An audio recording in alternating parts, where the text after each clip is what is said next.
Hello Virgo, thank you for joining me for your weekly forecast for week commencing the 17th of September.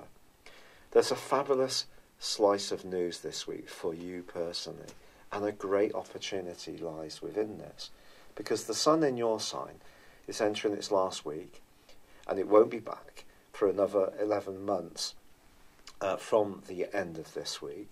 And also Mercury, your ruler, is going to be very tightly aligned to the sun through till Friday.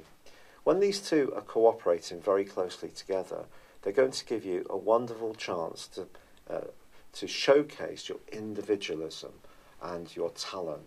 Now, your great gift is that you support others.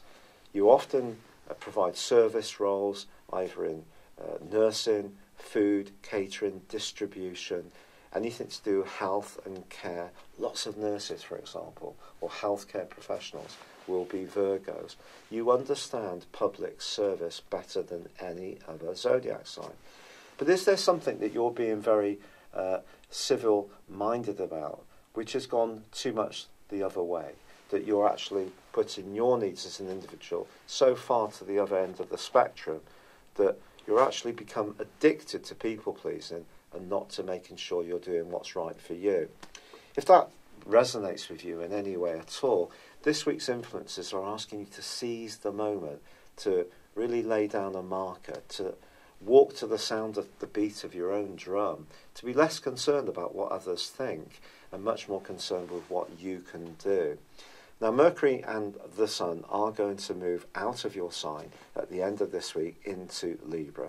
And then it's much more about firming up the things you've been working on in recent weeks, seeing physical evidence, or perhaps considering more your sense of worth, yourself, in a more spiritual sense, a more personal development sense. But of course, not last week, but at the end of the week before, there was a superb new moon in your sign, and also on the same day, Venus relocated into Scorpio. And this week is going to be in opposition to Uranus. Now, when these two get into opposition, it does create a tingle of excitement. Well, I wasn't necessarily thinking in the physical context, but certainly in a sense of our anticipation of how we interact with people. We need much more stimuli. So anything that's been very set and stayed could get shaken up a little bit. And this may see you wanting to be a bit more of a free spirit. It could see you being more outspoken. It could see you deciding to do something completely spontaneously, like breaking a routine that's quite well established and decided to go out and do something more social, to spend time with people who are a bit more daring, a bit more rebellious in their approach to life. Could prove to be quite a thrill. But in so doing, of course, you would be going against that other side of you that likes to do the right thing for others. And with Mars moving back into your 6th solar house, where he will be through to the middle of November, he is asking you through to then to work very hard, to be very self-disciplined, to be virtuous. So even though he moves, he does clash with both Uranus and Venus. So a relationship situation could be a bit rocky if your need to be a free spirit is being crushed, your desire to live in the moment is being crushed by duty or someone's expectations or rules and regulations. It might be that this will create inner tension within you, and it's actually about your relationship with you, not anyone else, Virgo. But there is a chance with the Sun and Mercury side by side that you can bring a stroke of genius. I really mean this. Don't underestimate how you can see things in a completely fresh and innovative way. But it does require you to rewire your thinking a little bit, not to be only focused on that people-pleasing and being dutiful. So something could get shaken up this week in quite a significant way. It might be exciting, it might be stimulating, it might be a little bit challenging, but I think by the end of the week, it's all about you feeling more appreciated, more respected, and getting that sense of security and firm foundations, which are important to you, even if you do decide to have some breaks, some levitation and some fun this week, which would be very well deserved. It's been a real pleasure being with you. Thank you for joining me. I'd love it if you would like or comment on this video, or if you've yet to do so, please do subscribe to this channel. But for now, good luck and goodbye for now. Hello Virgo, thank you for joining me for your monthly forecast for the Sun or the Ascendant for September. I am sorry that I am presenting this a little later than I would like. Thank you for bearing with me. Now as this month begins, your ruler Mercury is still locked away in a tricky part of your scope, which can arouse a degree of sensitivity, particularly with a quarter moon early in the month as well, seeing your emotions likely to be quite close to the surface.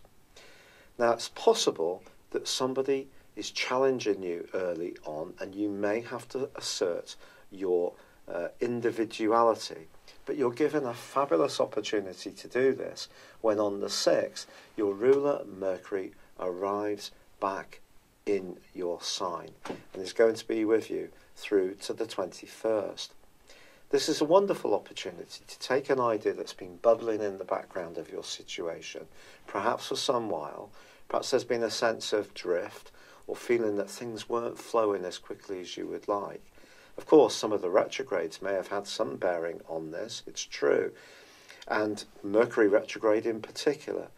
But I feel that you're going to move into your power really significantly from the 6th, because on the same day, Saturn, the planet of structure, but let's be honest about it, of obstacles and limitation, which has been tracking backwards for 5.5 months, in the part of your scope to do with your self-expression, to do with joys and to do with romance, well, that comes to a close.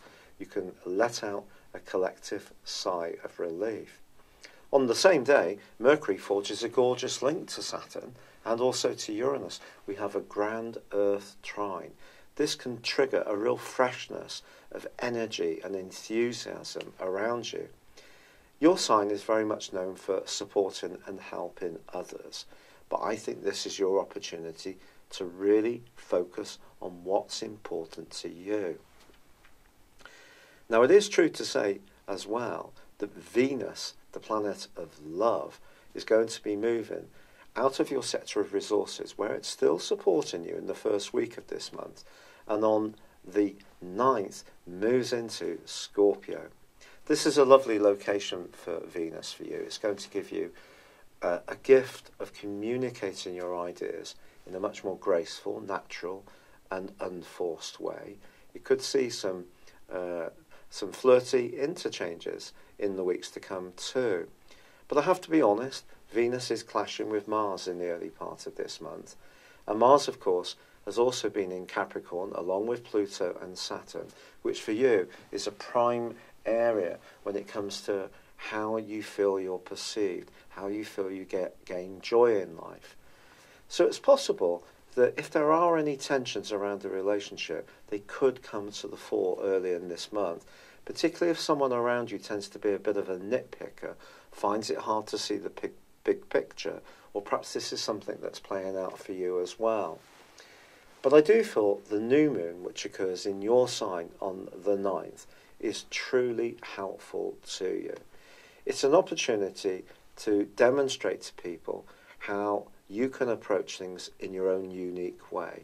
This would be an ideal time, for example, to give yourself a glamorous new makeover, to start a new project, or it could be to re-energize something that's been ongoing for some while that perhaps has lost a little bit of momentum. Now, it is true to say also that Mars does shift back into the sign of Aquarius on the 12th.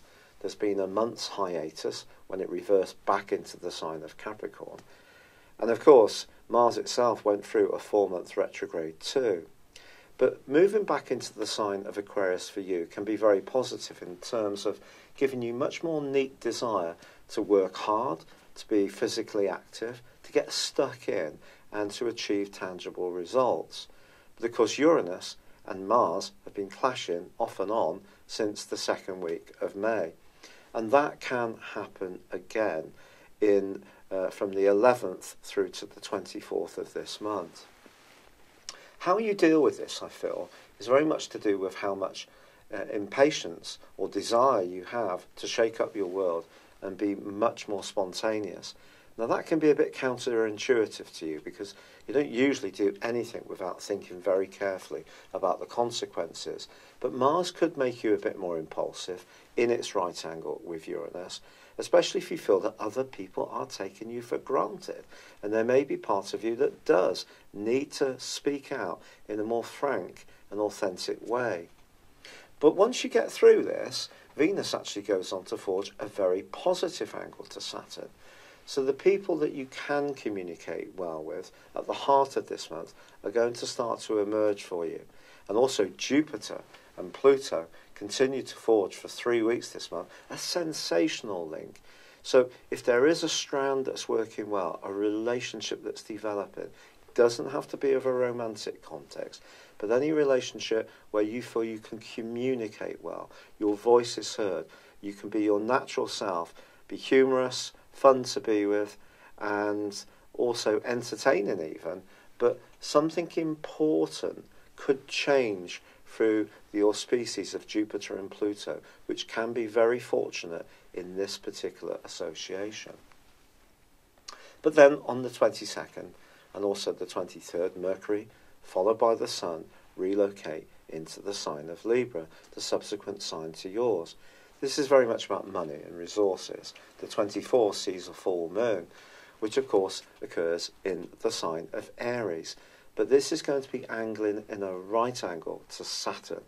Saturn, remember, is in that sector of self-expression. And the Sun now moving into the second house, and the moon in Aries is in your 8th house. I think it's possible that when it comes to a very close involvement, especially of a romantic kind, if there's something that just isn't working and you're not getting any sense of satisfaction or enrichment from it, the following 2 weeks are going to be a time when you need to think carefully. If, on the other hand, things are going really positively for you, which I hope they are, there's every chance that that angle between Jupiter and Pluto is triggering something which can see you putting more and more solid foundations down. But because you're an earth sign, you like to see the tangible benefits in situations. And if something does seem a bit airy-fairy, or it's all talk and no action, this is where I feel Saturn's angle to that full moon is going to see you having very serious food for thought. It's been a real pleasure being with you, Virgo. I'm sorry that my energy is still pretty low. I'm so grateful for all the kind messages, suggestions and support that you've given me through my rheumatoid arthritis. I'd love it if you would like this video or comment upon it, or if you've yet to do so, please do subscribe to my channel. Thank you. Hello, thank you so much for watching my video. I'd love you to join me at my Horoscope Ace app. You can find this at www.horoscope-ace.com. You can use it through Android, iOS, Apple or Facebook. Check out your ascendant or your moon sign or download your free birth chart. There's all your favourite videos, plus there are daily, weekly, monthly and yearly horoscopes for general, love, Chinese and Indian astrology. If your passion is tarot, there's my brilliant 3-card money or love tarot readings too. And it's all there at www.horoscope-ace.com. Thank you.